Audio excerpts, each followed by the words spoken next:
I guess you like that better, huh? Than the deer food. Glad I could give you a menu that you approve of.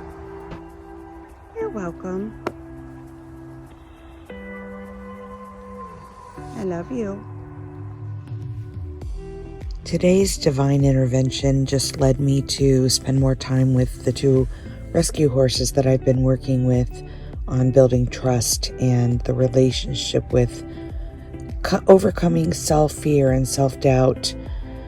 These 2 horses were rescues, as I mentioned, and they're in a separate paddock from the other horses to give them the space and time to work through their own trauma and their own suffering. So, of course, it's a beautiful reflection of what I'm working on in my own experience of unraveling. Each time that I meet with them is profoundly unearthing and unraveling all of these deep-seated stories that want to come to the surface. And the horses beautifully hold space for that. If there's weeping or emotion or giggling, they're on board either way, and you can see in their eyes they're really translating the feelings and the emotions that this human avatar shows up with each time.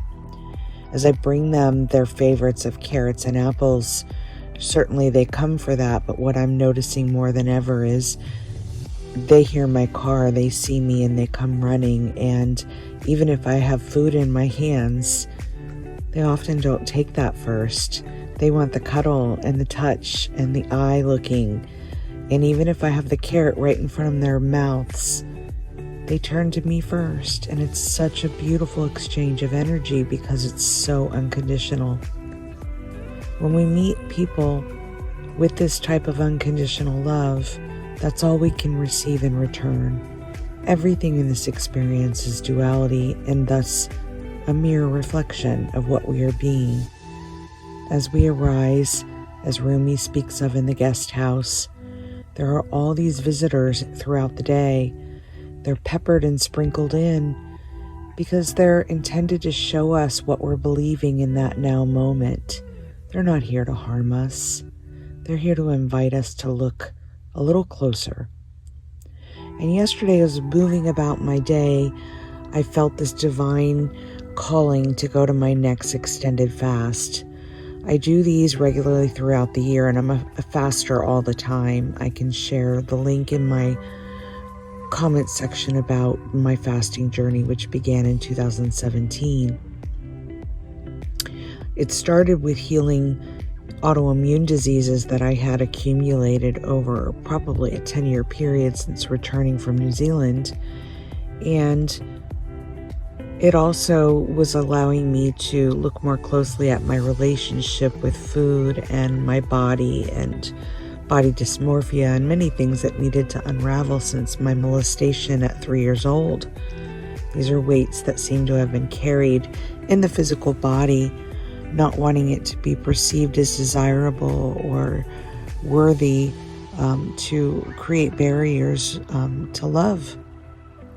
So for the next 30 days, I'll be embarking on coffee and water fasting only. And what I'm loving about this is, although this is used in many religious practices, for me, it's not about a religion. It's about unraveling and being clear enough to show up and be present for what's arising fully. No stories attached to any of it.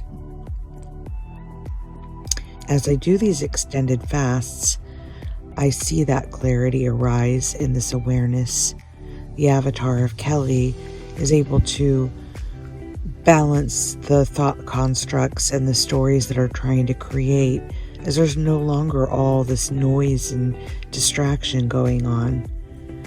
So although I don't set hard fast timelines, the longest fast I've done thus far, I believe, turned out to be 25 days of water and coffee only. The intention in this one is 30, but the body will guide. The knowing when it's time to wrap it up will guide.